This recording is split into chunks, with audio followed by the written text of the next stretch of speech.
On a quiet suburban street lined with towering trees and well-kept houses, a small wooden table sat on the sidewalk. A bright yellow sign that read Lemonade in big, uneven letters was taped to the front. The summer sun cast a warm glow over the neighborhood, and the sound of children laughing in the distance filled the air. At the table stood a little girl, no older than 8, her blonde hair tucked under a slightly oversized blue cap. She wore a simple white t-shirt, and her small hands carefully poured lemonade into pink plastic cups. Her name was Emily, and she was there for more than just selling drinks on a hot day. She was fighting for her life. Emily had been diagnosed with cancer months ago, and her parents were doing everything they could to afford the costly treatments.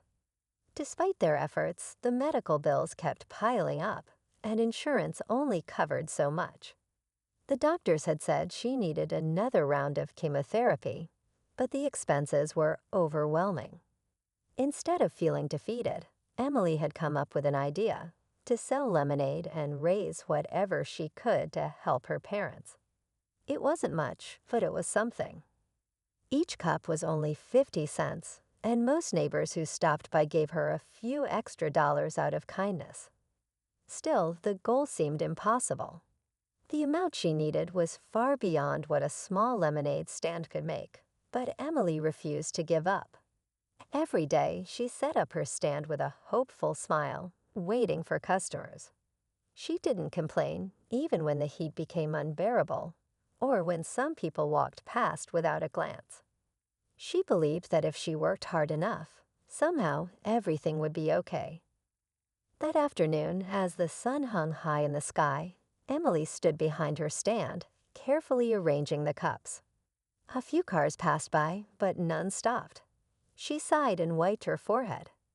Just as she was beginning to lose hope, a black luxury car slowly pulled up to the curb. The door opened, and out stepped an older man in a navy blue blazer and a light blue dress shirt. His silver hair was slightly tousled, and he moved with a quiet confidence. Emily squinted against the sun, recognizing the man's face from somewhere, but she couldn't quite place it. He walked toward her stand, his sharp eyes scanning the setup before stopping in front of her. "How much for a cup?" he asked, his deep voice steady. 50 cents, sir," Emily replied, standing up a little straighter. The man reached into his pocket and pulled out a crisp $20 bill. He placed it on the table, smiling slightly. "I'll take one." Emily's eyes widened.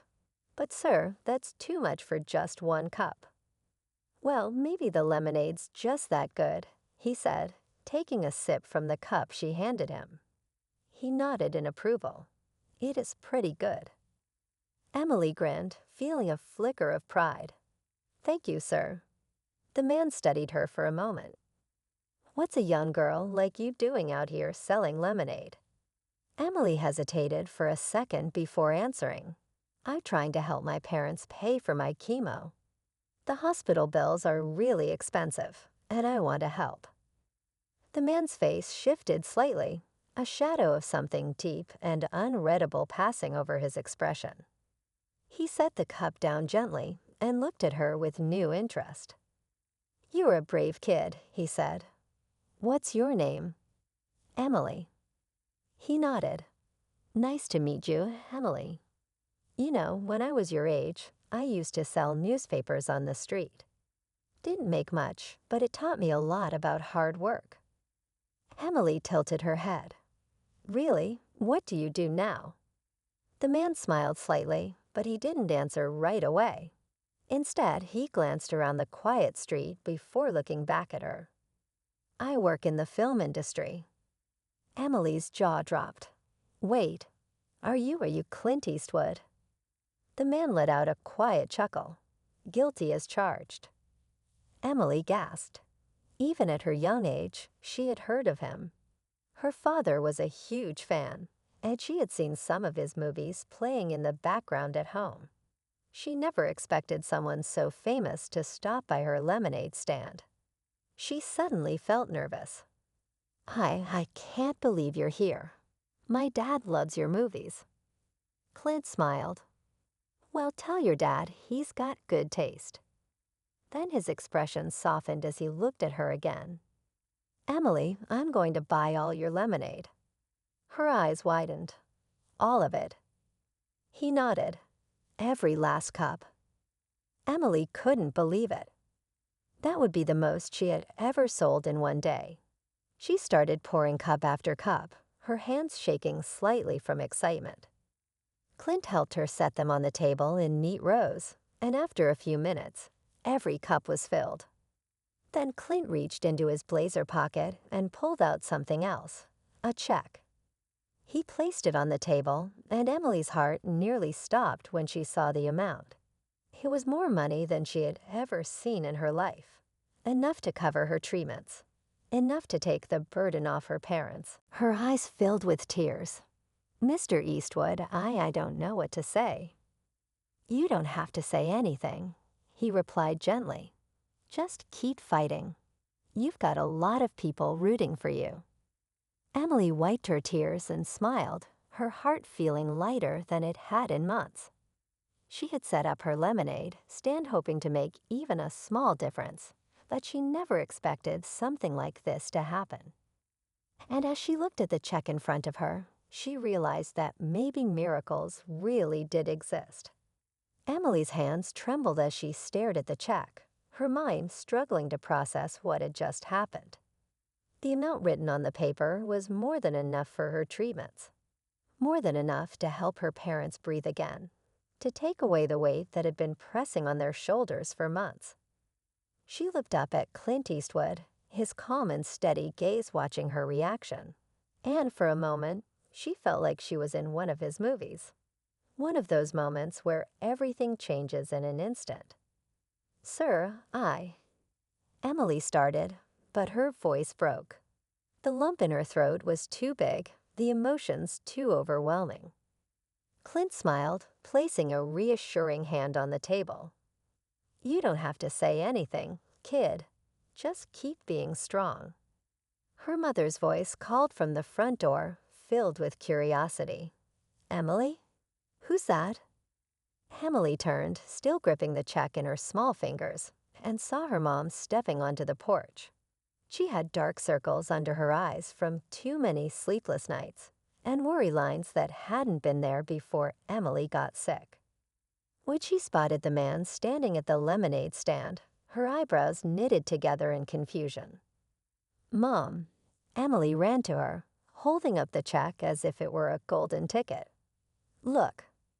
Her mother hesitated, wiping her hands on her apron before reaching out to take the piece of paper. The second she saw the number, her face went pale. What? What is this? Clint took a step forward, his deep voice calm. A little help, for Emily. Emily's mom blinked, then looked up at him, and recognition dawned in her eyes. Oh my God. Yeah, Clint said with a small chuckle. I guess I still get recognized sometimes. Her mom's hands trembled as she stared down at the check again, then at her daughter, who was practically vibrating with excitement. I don't understand. Why would you do this? Clint's expression softened. Because she reminds me of someone I used to know, and because no kid should have to worry about medical bills. Tears welled up in her mother's eyes, and she covered her mouth with her hand. For months, she had fought to keep her emotions in check, to stay strong for Emily. But now, standing here with this unexpected kindness in her hands, she couldn't hold it back anymore. Emily wrapped her arms around her mom's waist, feeling the warmth of her embrace. She could hear her mother's quiet sobs, but they weren't the same kind of sobs she had heard through the walls late at night. These were different. These were tears of relief. A few neighbors had started to gather, whispering among themselves as they watched the scene unfold. Word spread fast in small communities, and the sight of a Hollywood legend standing at a little girl's lemonade stand was something nobody expected to see today. One of the neighbors, Mr. Thompson, an elderly man who had lived on the street for decades, approached with a curious look. What's all this fuss about? Emily turned, still beaming. Mr. Eastwood bought all my lemonade, and he gave me a check to help with my chemo. Mr. Thompson's bushy white eyebrows shot up. Well, I'll be, he muttered. He tipped his hat at Clint, then glanced down at Emily's table. Guess I'll have to get my lemonade somewhere else today, huh? Clint chuckled. I think we can spare one more cup for you, sir. He handed Mr. Thompson a pink cup filled with lemonade, and the older man accepted it with a grin. More people from the neighborhood started approaching, curious to see what was going on. A few cars slowed down, drivers rolling down their windows in disbelief. Emily had always felt like a small part of the world, just a kid trying to do her best. But now it felt like the entire neighborhood was rallying around her. A local news van pulled up at the corner, reporters hurrying out with cameras. Someone must have called them, or maybe they had been nearby and caught wind of the commotion. A young reporter with a microphone rushed forward, her eyes wide with excitement. "Excuse me, Mr. Eastwood," she called, slightly out of breath. "Can we get a few words? This is an incredible story." Clint glanced at Emily, as if silently asking her if she was okay with the attention. She nodded, still too excited to feel overwhelmed. The reporter turned toward the little girl. "Emily, can you tell us how this all started?" Emily took a deep breath and told her story. The diagnosis, the hospital visits, the idea to sell lemonade. She spoke with the kind of honesty only a child could have, her words simple but powerful.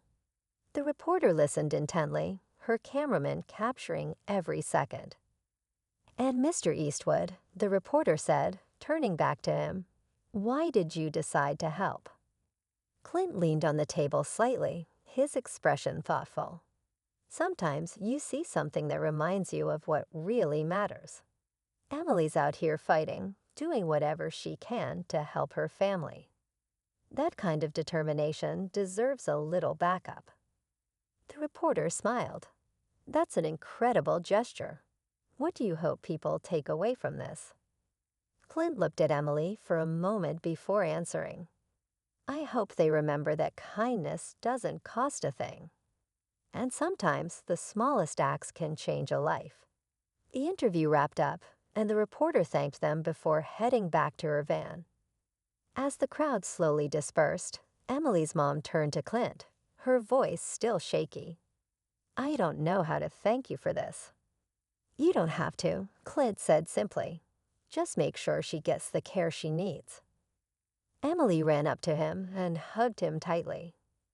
For a moment, he seemed surprised, but then he gently patted her back. "Thank you, Mr. Eastwood," she whispered. "Anytime, kid," he murmured. As he walked back to his car, Emily felt a strange mix of emotions: gratitude, happiness, and something she hadn't felt in a long time: hope. That night, as she lay in bed, her lemonade stand packed up, and her family still reeling from the day's events, she stared up at the ceiling, thinking about everything that had happened. She had started the morning worried about whether she would sell enough cups to make a small difference. Now, thanks to an unexpected stranger, her future looked brighter. Maybe, just maybe, the world wasn't as scary as it sometimes felt. Maybe there were people out there willing to help when you least expected it. And as she drifted off to sleep, she made a promise to herself. Someday, when she was older and healthy, she would find someone else who needed help. And she would be their Clint Eastwood. The next morning, Emily woke up to the sound of her mother on the phone. There was something different in her voice, not the usual stress or exhaustion, but something lighter, something that almost sounded like hope. Emily sat up in bed, listening as her mom spoke. "Yes, I'm looking at the account now. I still can't believe it. We were months behind, and now we can schedule everything without worrying." Emily's heart swelled. She knew what that meant. The bills had been weighing her parents down for so long, always the unspoken worry in the background. But now, thanks to Clint Eastwood's kindness, they finally had a way forward. She swung her legs over the side of the bed and padded into the kitchen, where her dad was sitting with a cup of coffee, staring at the check like he still didn't believe it was real. He ran a hand through his hair, sighing deeply. "You know, I thought I was going to have to sell the truck," he murmured, more to himself than to anyone else. Emily's mom hung up the phone and turned to him. "Dr. Patel's office confirmed. Her next round of treatment is covered. They're setting everything up now." Emily felt a rush of relief, but it was quickly followed by another thought. There was still a long road ahead. The treatment wasn't going to be easy, and even though the financial burden had lessened, she still had to face everything that came with fighting her illness. Later that day, Emily sat outside of the spot where her lemonade stand had been, her mind racing. She had always been the type to look for solutions, but what happened yesterday had made her think even bigger. Clint Eastwood had given her a gift, one that she couldn't just keep to herself. She took out a notebook and started scribbling ideas. What if she could turn her lemonade stand into something more? Not just for her own treatments, but for other kids going through the same thing. She had seen the way people reacted when they heard her story. They wanted to help. Maybe, just maybe, this was her chance to do something bigger. Before she could think about it too much, she heard footsteps. Looking up, she saw Mrs. Carter, her next-door neighbor, walking toward her with a warm smile. "Morning, sweetheart," Mrs. Carter said, tucking a strand of gray hair behind her ear. "I saw the news last night. That was quite the moment, huh?" Emily nodded. "Yeah, it was really crazy. I still can't believe it happened." Mrs. Carter leaned against the porch railing. "You know, when I was a little girl, my mama always told me that when kindness comes your way, you gotta pass it on. Pay it forward." Emily looked down at her notebook. That's exactly what she had been thinking. "I want to keep selling lemonade," she said. "Not just for me, but for other kids who need help too." Mrs. Carter's face lit up. "That's a wonderful idea, honey. And if you need any help, you just let me know." As the afternoon went on, Emily couldn't shake the feeling that she was onto something. She knew she couldn't do it alone, though. She needed people to help her. That's when she got an idea. She grabbed her phone and opened her messages. Her best friend, Mia, had been texting her nonstop since the news broke. Asterisk asterisk Mia, asterisk asterisk OMG you Yuri Fay Moose. Asterisk asterisk Mia, asterisk asterisk Clint Eastwood, Emily. Are you serious? Asterisk asterisk Mia, asterisk asterisk Wayne, are you coming back to Sequel? I have so many questions. Emily smiled and quickly typed back. Asterisk asterisk Emily, asterisk asterisk hey, want to help me with something? A few minutes later, her phone buzzed. Asterisk asterisk Maya, asterisk asterisk of course. What are we doing? Emily took a deep breath before replying.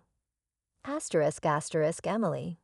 Asterisk asterisk we're making the biggest lemonade stand ever. For every kid fighting this fight. As soon as she hit send, she felt a surge of excitement. For the first time in a long time, she wasn't just thinking about what she had to endure. She was thinking about what she could do. But as the excitement built, so did the challenges. Not everyone saw the lemonade stand idea as a good thing. As news spread, so did different opinions. Later that evening, Emily's dad came into the living room holding his phone, his expression serious. We need to talk." She set her notebook down, looking up at him. "What's wrong?" He sighed, sitting beside her on the couch. "I just got off the phone with someone from the local business board. They heard about your lemonade stand getting all this attention, and now they're saying we might need a permit to keep running it." Emily's stomach dropped. A permit? But it's just a lemonade stand. Her dad ran a hand over his face. I know.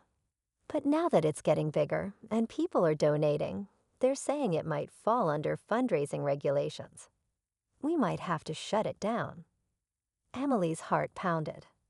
After everything that had happened, after all the hope she had felt, was this going to be taken away from her? But that's not fair, she said, her voice small. I just want to help. Her dad wrapped an arm around her. I know, sweetheart. But sometimes when good things start growing, there are obstacles. That doesn't mean you stop. It just means you find a way around them. Emily swallowed hard. She didn't know how she was going to do that yet, but she wasn't about to let this dream disappear before it even got started. The next morning, her mom handed her the phone. Someone wants to talk to you. Emily hesitated, then took the phone. Hello. A familiar voice chuckled on the other end. Hey, kid. Heard you ran into some trouble already. Her eyes widened. Mr. Eastwood. That's me, he said. And I think I know a guy who can help. Emily gripped the phone tighter, feeling a new spark of hope. Maybe this fight wasn't over yet. Maybe this was just the beginning. Emily clutched the phone, barely able to believe what she was hearing. Clint Eastwood was on the other end of the line, offering to help. It felt unreal, like something out of a movie. She took a deep breath, trying to steady her voice. Help how? She asked, her heart racing. Clint chuckled. Well, kid, I know a few people. You're getting caught up in rules and red tape, but that's nothing new. Sometimes when you're trying to do something good, you have to push a little harder to make sure it happens. Emily felt a flicker of hope. But what can we do? First things first, Clint said, you need to keep going. You can't let a little pushback scare you off. And second, I'm making some calls. Give me a day or two. Emily hung up feeling lighter than she had in hours. If anyone could figure out a way through this mess, it was Clint Eastwood. But she also knew she couldn't sit around and wait. She had to keep moving forward. She called Mia and explained everything. Within minutes, Mia had a plan. We'll get the whole school involved. If they want to shut us down, let's show them how many people believe in this. Emily smiled. Let's do it. The next morning, Mia came over, her arms full of handmade signs. Some said asterisk, asterisk, save the lemonade stand asterisk, asterisk, while others had bright yellow lemons drawn across them with the words asterisk, asterisk, hope for kids asterisk, asterisk written underneath. We'll put these all over town, Mia said excitedly. And I've already posted on social media. Everyone's sharing it. Emily's mom peeked into the room. You might want to check outside, she said with a knowing smile. Emily and Mia rushed to the window. What they saw made their jaws drop. A crowd had gathered in front of their house. Friends, neighbors, even people Emily had never met before were standing in support. Some had signs, others had lemonade cups, and everyone was talking about how they couldn't believe the city was trying to shut down something so good. Emily and Mia ran outside, overwhelmed by the turnout. This is amazing, Emily whispered. More people are coming, Mia said. Everyone's talking about it online. It's blowing up. Just then, a news van pulled up. A reporter stepped out, microphone in hand. Emily, can we talk to you for a moment? She asked, her camera crew already setting up. Emily hesitated, then nodded. She knew this was her chance to speak up. The reporter smiled warmly. Tell us, how did this all start? Emily took a deep breath. I started selling lemonade to help my parents pay for my chemotherapy. I didn't expect anything big. I just wanted to do my part. Then Clint Eastwood stopped by and everything changed. The reporter's eyebrows lifted. Clint Eastwood. Emily nodded. He He surprised me with a donation and gave me hope. But now they're saying I might not be able to keep my lemonade stand because of rules and permits. I don't think that's fair because all I want to do is help other kids like me. The reporter turned to the camera. A young girl fighting cancer, trying to make a difference, and now facing unexpected hurdles. Will the city shut her down, or will something bigger happen? Emily swallowed hard. That was the real question, wasn't it? As the interview ended, her phone buzzed. She looked down and gasped. It was Clint. She answered quickly. "Hello." "Turn on the news, kid," he said. "Now." Emily ran inside and grabbed the remote. Her family and Mia gathered around the TV as the screen flickered to life. A news anchor was talking. In an unexpected turn, actor and director Clint Eastwood has weighed in on the growing controversy surrounding a young girl's lemonade stand. The screen cut to a clip of Clint himself, standing outside a busy cafe. "This is ridiculous," he said firmly. "A kid trying to do something good shouldn't have to fight against red tape. I've spoken to a few people, and let's just say this won't be a problem for much longer." Emily's heart pounded. What did that mean? Mia grabbed her arm. "Emily, this is huge." Before Emily could respond, a knock sounded at the door. Her dad opened it, and standing there was a man in a suit, holding a folder. He introduced himself as a city official and cleared his throat. "I'm here on behalf of the mayor's office," he said. "We need to talk about your lemonade stand." Emily felt her stomach drop. Was this the moment everything fell apart? Emily's heart pounded as she looked at the man in the suit. The way he held the folder, the serious expression on his face, it all felt like bad news. Her parents exchanged a nervous glance, but her dad stepped forward. The city official hesitated, then nodded and stepped inside. Emily clutched Maya's hand tightly. She wasn't sure what was about to happen, but she knew it wouldn't be easy. The man cleared his throat. "First, I want to say we've seen the news. The mayor's office is well aware of the situation, and we understand the public reaction." Emily's mom folded her arms. "And?" The man sighed. "There's been an overwhelming response. People all over the city, and beyond, are demanding that we allow your lemonade stand to stay open." He paused, as if choosing his next words carefully. "But it's not that simple." Emily felt her stomach tighten. "What do you mean?" "The current regulations don't allow a business like this to operate without a permit," he explained. "And even if we wanted to make an exception, there are legal hurdles. It's not just about you.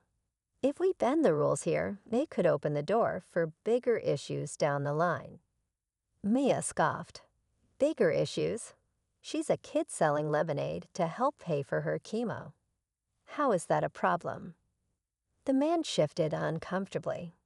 "That's why we're here, to find a solution. But there's another issue." Emily felt a chill. What issue? The official opened the folder and pulled out a document. "We've received a complaint." Her dad's jaw tightened. "From who?" The man hesitated, then sighed. "An anonymous source." Emily's mom threw up her hands. "Oh, come on. Who would complain about this?" The official looked genuinely sympathetic. "The complaint states that the stand is operating in a way that's unfair to local businesses. Some vendors have argued that they pay taxes, rent, and fees, while your stand is getting free publicity and donations." Emily's hands clenched into fists. "That's not fair. I'm not trying to compete with anyone. I just wanted to help my family and other kids like me." The official nodded. "I understand. And frankly, this isn't about right or wrong. It's about process. But here's where things get complicated." He lowered his voice. "We traced the complaint back to a lawyer representing a major corporation." Emily's dad frowned. A corporation? What corporation cares about a kid's lemonade stand? The official hesitated before saying the name. When he did, Emily's mom gasped. They own half the vending contracts in the city, her dad muttered. Why would they care about a lemonade stand? The official exhaled. That's what we're trying to figure out. But whatever their reason, they're pushing hard to shut you down. Emily's mind was spinning. This wasn't just about rules anymore. Someone powerful wanted her stand gone. Mia narrowed her eyes. This is crazy. Do they think shutting down a sick kid's lemonade stand is a good look for them? The official shook his head. I don't think they expected the public to rally behind you. And now it's gotten too big. If they back down, it looks like they lost. If they push forward, it's bad PR. Emily swallowed hard. So what do we do?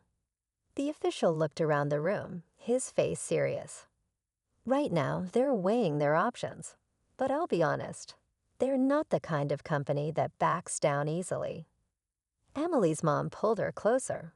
Are you saying they might come after us? The man hesitated, then sighed. I think you should be prepared for them to fight this however they can. A tense silence filled the room. Then Emily's phone buzzed. She looked down and felt her breath hitch. It was Clint. She answered quickly. Clint? His voice was calm but firm. I heard what's happening. I've been making some calls. Emily bit her lip. What do we do? There was a pause.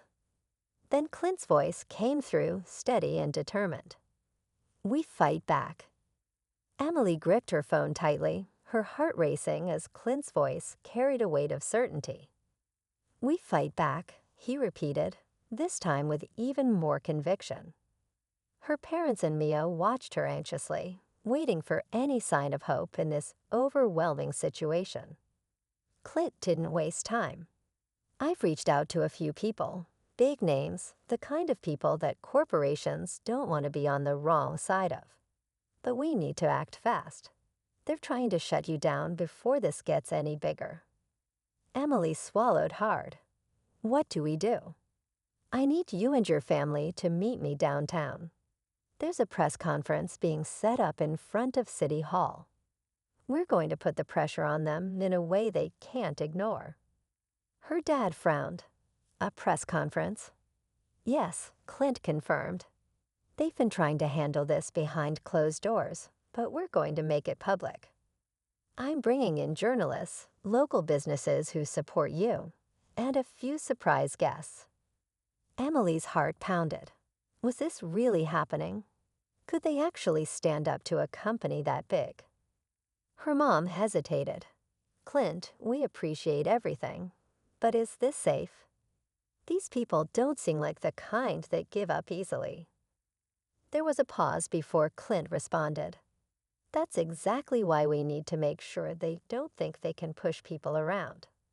The more attention this gets, the harder it'll be for them to make a move against you. Emily looked at her parents. We have to do this.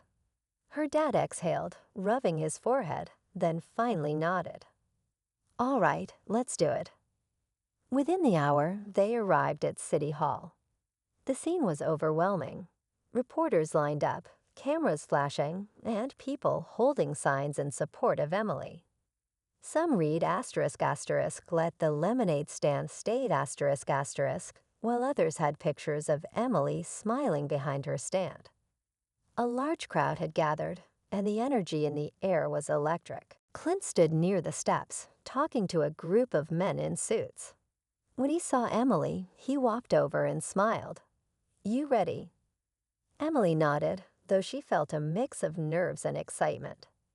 The mayor's office had sent a representative, a woman in a neatly pressed suit, who looked like she was trying to stay composed despite the chaos. As the press conference began, she stepped up to speak first. We understand the concerns of the public, she began. The city has always prioritized fairness in business regulations. and we take all complaints seriously. However, we are currently working on a resolution that—" Before she could finish, Clint stepped forward, taking the microphone. "A resolution that involves shutting down a child's lemonade stand because of corporate greed." The crowd erupted in cheers and applause. The representative shifted uncomfortably. Clint continued, his voice steady and commanding. "Emily isn't running a business for profit. She's raising money for something bigger than herself, something that affects thousands of families. And yet, instead of supporting her, she's being threatened by a billion-dollar corporation that thinks a lemonade stand is a threat to their empire." Mia stepped forward, her voice shaking but full of emotion. "This isn't just about Emily. It's about every kid who's ever been told they're too small to make a difference." The cameras flashed as Emily finally spoke. "I didn't think selling lemonade would turn into something this big. But if this is what it takes to stand up for kids like me, then I won't back down." The crowd roared with support. The city official looked visibly rattled now. Then, just when it seemed like things couldn't get any bigger, Clint turned to the cameras. "I have something to add," he said. "Before I came here, I made a call to an old friend who happens to have a few legal connections. And as of this morning, we've uncovered something interesting about the corporation trying to shut Emily down." The crowd fell silent.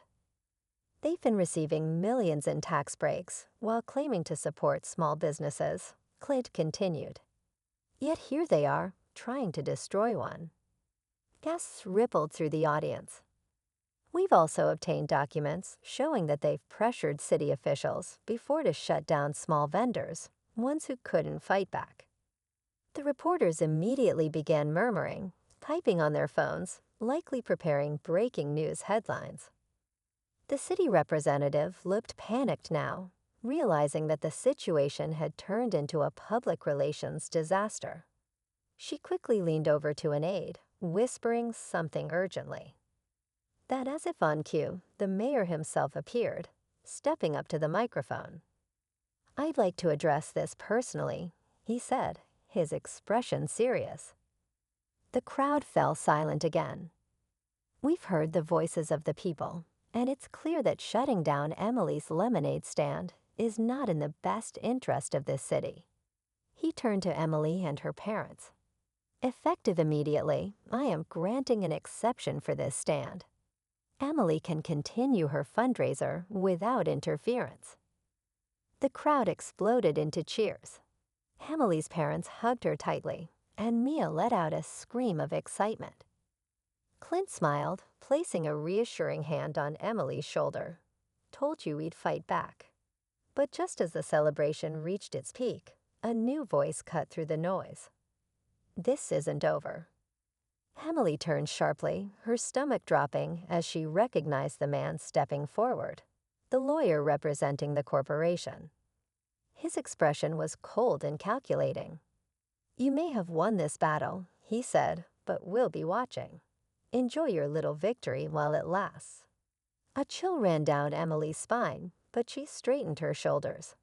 Clint, standing beside her, simply smirked. "You picked the wrong kid to mess with." The lawyer scowled but said nothing as he walked away. As the crowd erupted in another round of cheers, Emily took a deep breath, feeling the weight of everything that had just happened. She had fought for what was right and won, but deep down, she knew this wasn't the end. For now, though, she would celebrate, because today she had proved that even the smallest voices could make the biggest impact. The cheers from the crowd echoed in Emily's ears as she stood on the steps of City Hall, still trying to process everything that had happened. Mia squeezed her hand tightly, and her parents wrapped their arms around her, overwhelmed with relief. For the first time in weeks, it felt like they could finally breathe. Clint watched from the side, his arms crossed, a proud smile tugging at the corner of his lips. As the crowd slowly began to disperse, reporters rushed forward, eager for more statements. Emily's parents guided her away, knowing she had already done enough. She was just a kid, after all, and she had fought a battle bigger than anything she had ever imagined. As the crowd slowly began to disperse, reporters rushed forward, eager for more statements. Emily's parents guided her away, knowing she had already done enough. She was just a kid, after all, and she had fought a battle bigger than anything she had ever imagined. Back home, things felt surreal. The lemonade stand was still standing in their driveway, untouched, as if it had been waiting for her to return. Emily looked at it, the small plastic cups stacked neatly, the bright yellow sign still taped to the front. So much had changed in such a short time, but this was where it had all started. Mia ran ahead, grabbing a cup and pretending to take an order. "One lemonade, please.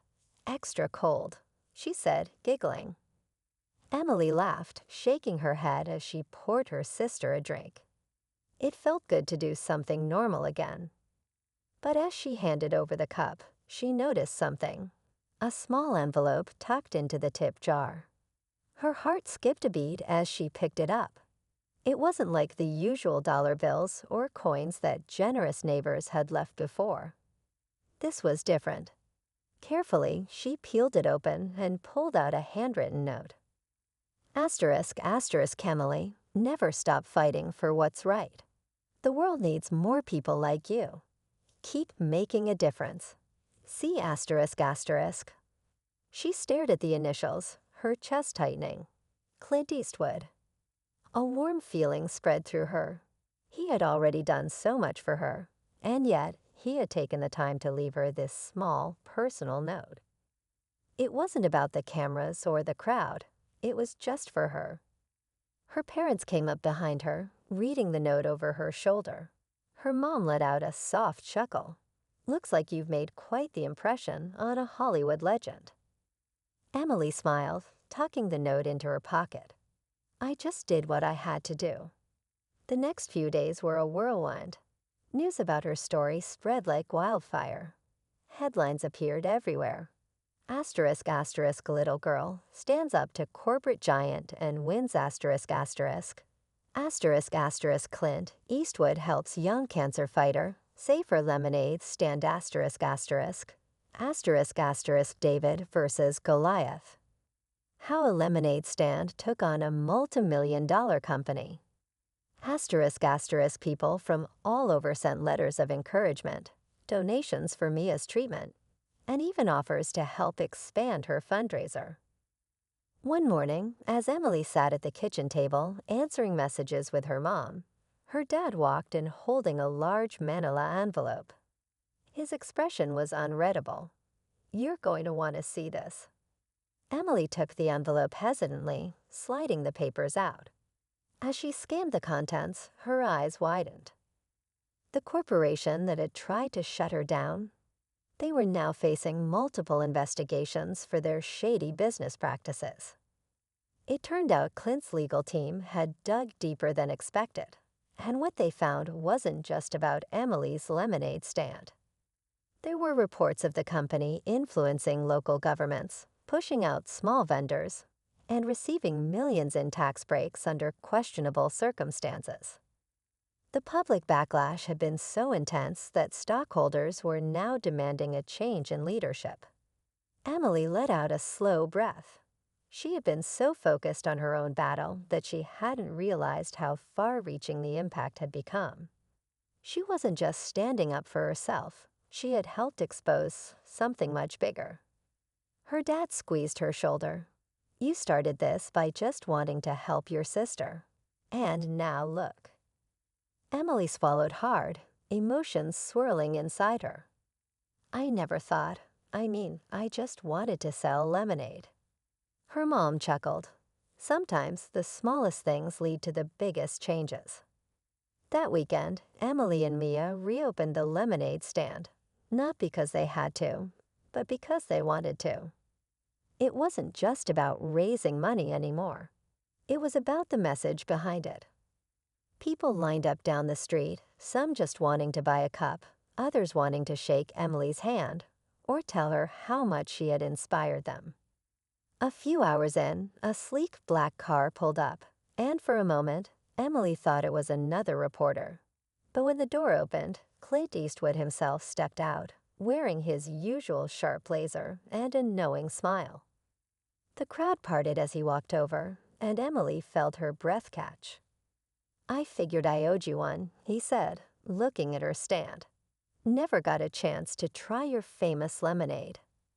Emily grinned, quickly pouring him a cup. As she handed it over, she watched as he took a sip, pausing thoughtfully before nodding.